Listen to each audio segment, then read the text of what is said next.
Since there are no national or local records kept of how many adults there are with autism, making it very difficult to plan for and provide suitable services and support, how do you react to the news that the government has agreed to commission a census into our kind in Britain? I think it's an incredibly important announcement. I think that, judging by the media attention, that it got other people feel that way as well.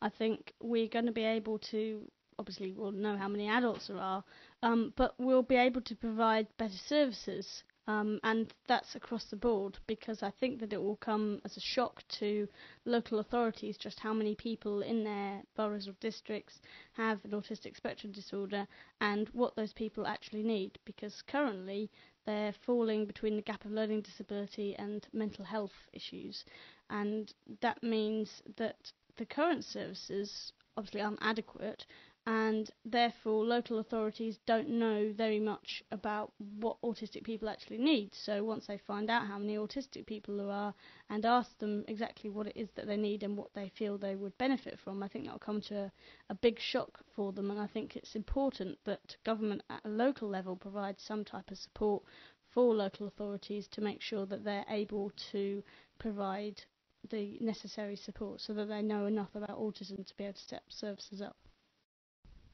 I think it can only be a good thing in the long run. Well, it's a bit long overdue, because for years there's been such good things for children. And, they've got like records of the number of statement pupils in schools. They have records of the number of Asperger's and ADHD and whatever else. And I do know that in my dad's local authority, it's still have selective education. They have grammar schools, and they've actually found that there's a higher number of pupils in the grammar schools than there are in the secondary schools. So then they need to build on that. They need to sort of the whole area. The whole problem area is the transitional phase between, say, 14 to 25, that sort of area, because then so many adults are then just being labelled as schizophrenic, or there's so many other conditions, or some personality disorder, and I think there's a huge number of people where they've been having so many labels that it's going to take. It's a big undertaking, but it's 20 years overdue basically, because so many people are falling through the system. Secondly, I asked, adults with autism often have trouble getting the services they need. Staff assessing the support adults need are often not fully trained in autism, and some people do not qualify for any support because they do not fit into the existing categories of learning disability or mental health services. How do you feel about that? One step closer to bridging that gap by providing another category, i.e. autistic spectrum disorder. And I think that, as I said, will be a very significant change. But I also think that the training will come out, because once local authorities know about the sort of needs of autistic people and how many there are, they'll realise that they don't know much about autism, but find out their difficulties and needs. Then they'll realise that they need training, and because of the Disability Discrimination Act, they're required to make reasonable adjustments. And how can you make a reasonable adjustment if you don't actually understand autism? Yes, I could agree much more, because I do not have a learning disability, but I do have mental health problems, and I've been told that I can't have an outreach worker or social worker because I'm not ill enough, which I think is dreadful.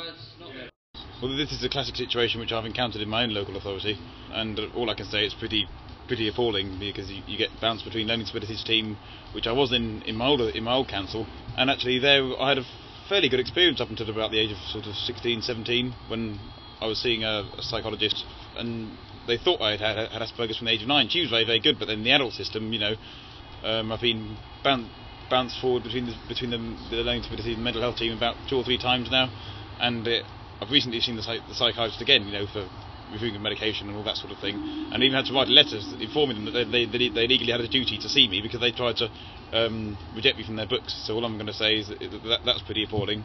And I'm now under this new person, and also part of the problem is they can't seem to keep anyone, like social workers or psychiatrists, so they sort of stay there for a year, then you go on, so then you've got to get to know the new one and build up a whole rapport. Somebody was stating earlier this evening, I think that's the whole difficulty is having like that continuation from sort of adolescence into adulthood, and so many people are like getting to the age of 18, 19, not getting jobs. or going into education, not having a successful time, getting mental health difficulties. Many adults with autism say that they need different kinds of support, but few are actually getting the help they need. For example, one of the greatest areas of need is social support, such as befriending schemes or social groups. What are your experiences of that? I think that's very true. Certainly, out of the people that I've met, many of them are very lonely and isolated. And I think that the problem can often come with not actually knowing how to maintain relationships. That a lot of adults have acquired some type of social ability. They're able to talk to people. They're able to go into shops and ask for things. And perhaps they're maybe on the right path to making friends and perhaps going to the cinema with them or going to a concert or going to an art gallery. And there are some groups that they might join. For example, maybe they're interested in photography or art and they might join a local group. But it's then maintaining those relationships. So if you provided social skill training, you'd be able to teach people how to maintain those relationships. They'd be healthier and less likely to fall into the mental health system. So what can people do to support the campaign? There are a range of things that people can do to get involved and support the campaign. I think the first thing I want to say is that the campaign is from people affected by autism, and I really want the messages all the way through this campaign to be directly from people affected and what they want.